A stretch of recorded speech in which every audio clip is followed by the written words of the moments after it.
Hi అక్క. Hi. ఇప్పుడు మనకు మ్యాడ్ ఫర్ ఈచ్ అదర్ కూడా షో వస్తుంది కదా, ఆ షో గురించి మీ అభిప్రాయం ఏంటంటారు? అంటే నా పరంగా ఏంటంటే ఇప్పుడు పేర్స్ అనే వాళ్ళని లోపల పెట్టడం ఓకే, కానీ ఇక్కడ పిల్లవన్న వాళ్ళని కూడా తీసుకెళ్ళి పెట్టారు. అది ఎందుకు పెట్టారు నాకు అర్థం కావట్లేదు. అంటే ఏంటి ఇండైరెక్ట్గా మీరు అని చెప్తారా, లివింగ్ని ఎంకరేజ్ చేస్తున్నారా అన్న ఫీలింగ్ ఒకటి వస్తుంది. మామూలుగా ఇప్పుడు లివింగ్లో ఉండేసి చాలా మంది పెళ్లి చేసుకుని చాలా మంది విడిపోతున్నారు. సో ఇవన్నీ కరెక్ట్ కదా నా ఫీలింగ్. ఇంకో విషయం, వాళ్ళకి బయటనే ఎంతో కొంత అండర్స్టాండింగ్ ఉంటుంది. ఈ షోకి వెళ్ళడం వల్ల విడిపోతారేమో ఎక్కువ అనిపిస్తుంది నాకైతే. ఓకే, ఇప్పుడు అలాగని ఇప్పుడు మనకు మొత్తం 10 బ్యాచెస్ పెట్టారు కదా, 10 కపుల్స్ పెట్టారు. 10 కపుల్స్లో ఒక కపుల్ వచ్చేసి బయటనే లాంగ్వేజ్ ప్రాబ్లం వల్ల ఈ 9 మంది వాళ్ళని ఎలిమినేట్ చేయడం జరిగింది. అది ఎలా అనిపిస్తుంది? బిట్రో అండ్ సంధ్య అనమాట. సో వాళ్ళు ఎలిమినేట్ చేస్తే కానీ ఎలిమినేట్ చేయలేదు పూర్తిగా, లోపలికి మళ్ళీ అలో చేశారు గేమ్ ఒకటి పెట్టి. ఎందుకంటే అంటే లవ్కి లాంగ్వేజ్కి సంబంధం ఉండదు అన్న ఫీలింగ్తో అందుకని లోపల తీసుకొచ్చారు. ఇప్పుడు వాళ్ళే ఫైర్ ఎక్కువ ఉంటుంది అనమాట హౌస్లో. ఒక 1 డేలోనే వాళ్ళు ఎంత గొడవ వేసుకుంటున్నారు, ఎంత ఫైర్ అవుతున్నారు అంటే మేబీ బిగ్ బాస్లో కూడా ఇంత ఫైర్ అనేది క్రియేట్ అవ్వలేదు అంటే 1 డేకి. సో ఆ లెవెల్లో ఫైర్ అవుతున్నారు, చాలా బాగా జరుగుతుంది. అంటే బిగ్ బాస్ కంటే కూడా వేరే లెవెల్లో పోతుంది మ్యాట్ ఫర్ ఈచ్ అదర్. నిజంగానే మ్యాట్ అనమాట, మామూలుగా లేదు. ఫస్ట్ డేనే మ్యాట్ ఉందంటే ఇంకా ఫ్యూచర్లో ఏముంటుందో డౌట్ ఉంది. ఎస్, ఇప్పుడు ఫస్ట్ డేనే బిగ్ బాస్ కంటే కొంచెం బాగుంది అనిపిస్తుంది ఆ షో. ఆబ్వియస్లీ అండి. నేను చూస్తున్న దాని ప్రకారం ఏంటంటే కాకపోతే ఎక్కువ ముద్దులో పెట్టేసుకుంటున్నారు, కొంచెం తగ్గించుకుంటే బాగుంటుంది. ఎంత కపుల్స్ అయినా సరే ఫ్యామిలీస్ చూస్తుంటారు కదా షో అనేది, అది కూడా ఫ్యామిలీస్ అనే వాళ్ళు పిల్లల ముందు కూర్చొని చూస్తుంటారు, అన్నం తింటూ చేస్తూ. సో ఇలాంటి తగ్గిస్తే బాగుంటుంది. కపుల్సే మీకు కాదట్లా, అప్పుడు మీరు ఏమంటారంటే ఓన్లీ కపుల్స్ చూడండి అని పెట్టాలన్నమాట. సో అందరు చూడాలన్నప్పుడు ఇలాంటి కొంచెం తగ్గిస్తే బాగుంటుంది నా ఫీలింగ్. అంటే ఇప్పుడు ఆ షో నేమే అదే కదా అక్క, మ్యాడ్ ఫర్ ఈచ్ అదర్. అంటే మ్యాడ్ ఫర్ ఈచ్ అదర్ అంటే పిచ్చిగా ఇద్దరు కలిసి ఉండడం అని, అంతేగాని మరి ముద్దులు పెట్టుకోండి, హగ్గులు చేసుకోండి ముమ్మాటికి, అవును అందరూ చూడాలి మీరు కూడా అట్లా చేసుకోవాలి అన్నట్టు కాదు కదా. అంటే వాళ్ళు చెప్పలేదు మీరు అట్లా అవ్వమని, కానీ అవుతారు కదా మామూలుగానే. మన వాళ్ళు ఇంత చేస్తే అంత అయిపోతుంటారు. ఇప్పుడు అవసరం. ఇప్పుడు ఆల్రెడీ హరిత హరీష్ గారు ఆల్రెడీ స్టార్ట్ చేశారు బ్యాక్ బిచ్చింగ్. ఆయన బ్యాక్ బిచ్చింగ్లో ఏమన్నారంటే, నేను నా పిల్లానికి చలి వస్తుందని చెప్పేసి కోట్ ఇచ్చాను అన్నాడు.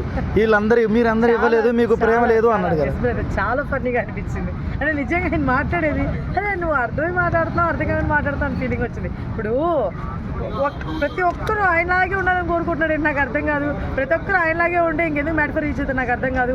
ఎవరి వేళ వాళ్ళు ఉంటారు కదా, వైఫ్ అండ్ హస్బెండ్ అన్నప్పుడు, లవర్స్ అన్నప్పుడు.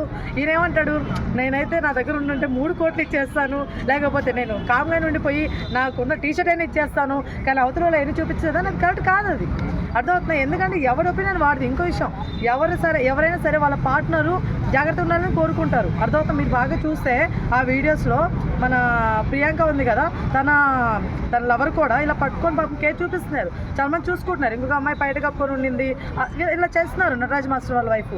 సో అంటే కేర్ అనేది వాళ్ళ సిచ్యువేషన్ బట్టి వాళ్ళు చూపించుకుంటారు. అబ్బా చూపించలేదని నువ్వెందుకు అనుకుంటున్నావు, అసలు ఫస్ట్ ఆఫ్ ఆల్ ఆ పాయింట్ హరీష్ గారు తీయగానే అందుకే నా బిగ్ బాస్ నుంచి ఆయన వెళ్ళిపోయింది అని ఫీలింగ్ నాకు వచ్చింది. కూడా వెళ్ళిపోతారేమో, ఈ మ్యాట్ ఆయనకి సెట్ అయ్యేది అనిపిస్తుంది. మ్యాట్కి వర్త్ ఎవరు అంటే మన హరీష్ గారే నిజంగా. అదే మాస్క్ మ్యాన్, కొంతమంది తెలియపోవచ్చేమో, అలియాస్ మాస్క్ మ్యాన్. యాక్చువల్గా బిగ్ బాస్లో కూడా ఫస్ట్ కంటెంట్ క్రియేట్ చేసిన ఫస్ట్ వ్యక్తి ఆయనే. బిగ్ బాస్ సీజన్ 9లో ఫస్ట్ మనకి ఏదైతే ఫస్ట్ వీక్లో కంటెంట్ క్రియేట్ చేసిన వ్యక్తి ఆయనే.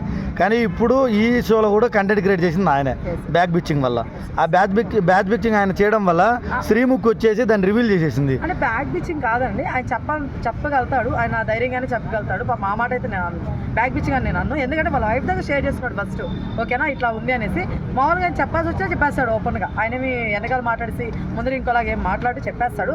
కాకపోతే ఇక్కడ విషయం ఏంటంటే ఆ చలిది అనేది ఒకటి కానీ, లేకపోతే పాస్వర్డ్లు, నీ పాస్వర్డ్ నాకు తెలియాలి, నా పాస్వర్డ్ నీ తెలియదు, ఏంది ఇది నాకు అర్థం కదా, తెలిస్తేనే వైఫ్ అండ్ హస్బెండా, అది తెలిస్తేనే ట్రూ లవ్వా, ఇది కరెక్ట్ కాదు. సో అక్కడ కూడా నాకు నచ్చలేదు. నోకరాజు వాళ్ళని ఈ మాట అన్నాడు అనమాట, మీరు పాస్వర్డ్ విషయంలోనే మీ ఇద్దరు తెలియదు అంటే మీ ఇద్దరి మధ్య ఏముంటుంది, మీది ఫేక్ లవ్ అయిండొచ్చేమో అన్నాడు. స్వామి అట్లా పాస్వర్డ్లు ఇవన్నీ తెలిస్తేనే ట్రూ లవ్ కాదు, అర్థమవుతుందా? అవన్నీ వాళ్ళ నమ్మకం బట్టి ఉంటుంది, తీసుకోవాలా వద్ద పాస్వర్డ్ అనేది ఏదైనా సరే. ఇప్పుడు అవసరం ఉన్నప్పుడు నువ్వు పాస్వర్డ్ అడుగుతాం, కానీ అనవసరమైనప్పుడు ఎందుకు అడుగుతాం పాస్వర్డ్లు, అర్థమవుతున్నా? సో ఇవన్నీ చాలా చిరాగ్గా అనిపిస్తున్నాయి. ఆయన చెప్పే రీజన్స్ అన్ని చాలా వరుసగా అనిపిస్తాయి. మేబీ ఆయన అంటే కెమెరాలు మొత్తం ఆయన వైపు తిప్పించుకోవడానికి మళ్ళించుకోవడానికి ఏం చేస్తున్నారని అనిపిస్తుంది.